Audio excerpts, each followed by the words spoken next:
নমস্কাৰ বন্ধুবান্ধীসকল, welcome to অসঞ্জয় YouTube channel. তো বন্ধুবান্ধীসকল, আপোনালোকে কেনেকুৱা আছে? নিশ্চয় ভালে আছে। তো ময়ো ভালে আছোঁ। তো আজিৰ টপিকটো হৈছে যে অসম পুলিচৰ ৰিজাল্ট কেতিয়া দিব। তো আপোনালোকে ইয়াৰ আগৰ মাহত আপোনালোকে ভিভা টেষ্ট দিছে। তো ভিভা টেষ্টত আপোনালোকে গমেই পাইছে যে আপোনালোকৰ কেনেকুৱা হৈছে ভিভা টেষ্ট। তো ৰিজাল্ট এতিয়া ফাইনেল ৰিজাল্ট এই ফাইনেল ৰিজাল্ট মোৰ হিচাপত জুন মাহত দিব পাৰে।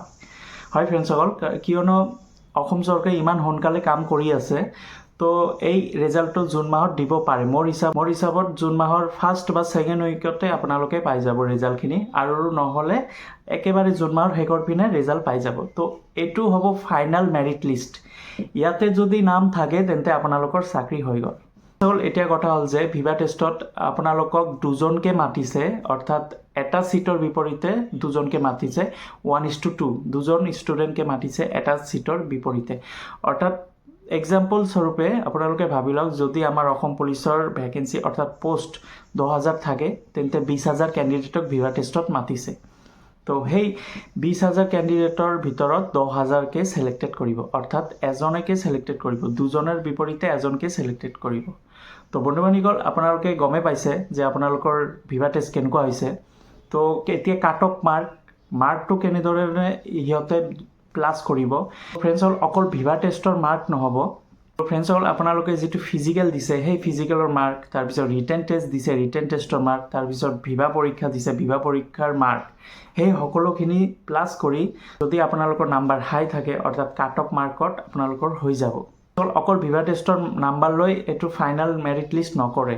ফাইনেল মেৰিট লিষ্ট কৰিবলৈ হ'লে আপোনালোকৰ যিটো ফিজিকেল নাম্বাৰ, তাৰপিছত ৰিটেন টেষ্টৰ নাম্বাৰ আৰু ভিভা টেষ্টত কিমান পাইছে, সেই সকলোখিনি প্লাছ কৰিয়ে এইটোৰ লিষ্ট এটা ওলাই দিব, যে আপোনালোকৰ ফাইনেল লিষ্টত যিটো কাট অফ মাৰ্ক কৰিব এইটোৱে হ'ব ফাইনেল মেৰিট লিষ্ট। তো বন্ধুবান্ধীসকল, এইটো হৈছে ফাইনেল মেৰিট লিষ্ট হ'ব। মোৰ হিচাপত জুন মাহত ৰিজাল্ট দিব পাৰে। যদি জুন মাহত প্ৰথম উইকত নিদিয়ে, তেন্তে লাষ্টৰ পিনে আপোনালোকে পাই যাব।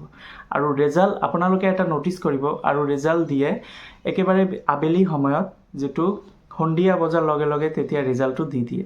অসম পুলিচৰ SLPRB ৱেবছাইটত গৈ আপোনালোকৰ ৰিজাল্টখিনি চেক কৰিব পাৰিব। তো বন্ধুবান্ধীসকল, এইটো মই গেৰাণ্টি দি নকওঁ যে জুন মাহতে দিব। তো মোৰ হিচাপত জুন মাহত দিব পাৰে, কিয়নো ইমান সোনকালে কাম কৰি আছে আমাৰ অসম চৰকাৰে। তো মোৰ হিচাপত জুন মাহত দিব পাৰে। তো আৰু যিসকলে কেণ্ডিডেটে এই ভিভা টেষ্ট দিব পৰা নাই বা কাট অফ মাৰ্কৰ নাম অহা নাই, তো আপোনালোকে চিন্তা নকৰিব। আকৌ নৱেম্বৰ ছেপ্টেম্বৰত আকৌ নতুন অসম পুলিচৰ এডমিশ্যন মুকলি হৈ আছে।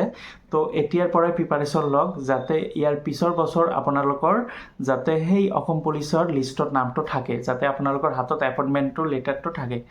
তো তেওঁলোকে বেষ্ট অফ লাক থাকিল তো এই অসম পুলিচৰ ৰিজাল্টৰ বাবে।